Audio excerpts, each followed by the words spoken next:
So building on from last week's video about Amazon launching Amazon Go as a quick experiment to learn about a new format for physical stores, when a physical retail giant had already thought of the idea earlier, but they never got to actually implementing it. Probably they were worried about all the different risk factors and situations for a risky, unproven idea.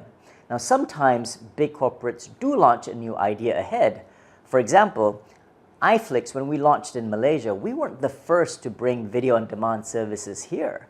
The local incumbent satellite TV company had already launched video on demand services where you can watch TV programs on your iPad or phone years before iflix. But the difference is they treated it as a side project. They didn't give it enough oxygen or resources to grow it.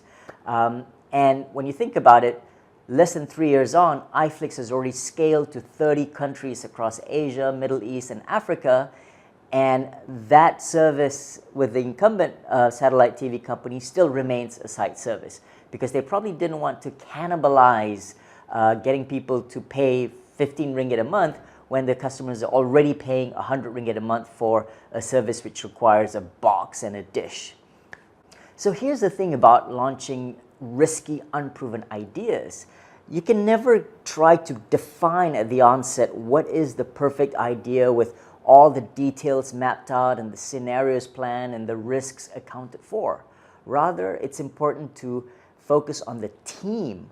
Is the team and the leaders able to deal with all the unforeseen circumstances and pivot and change the business model along the way? Because no original idea remains as per the original plan. It keeps evolving. Even Airbnb or Uber or Grab all started with a different format, but they quickly learn along the way. Now, a good example that I want to share is MoneyMatch, which I'm on the board of and I've invested in. The original idea for MoneyMatch didn't even have any revenue.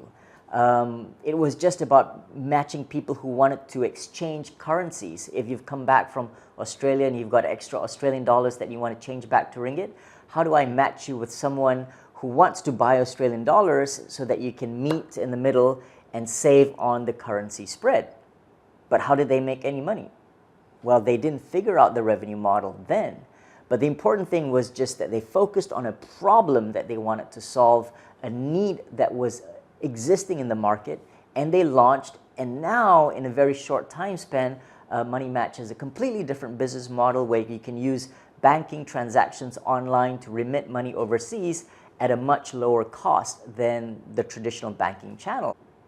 But they would have never figured out the revenue models had they not started and focused on meeting customer needs. And so it's not about betting on the perfect idea, but betting on the team. Is this team able to drive through and focus on the problem and figure out all the answers along the way?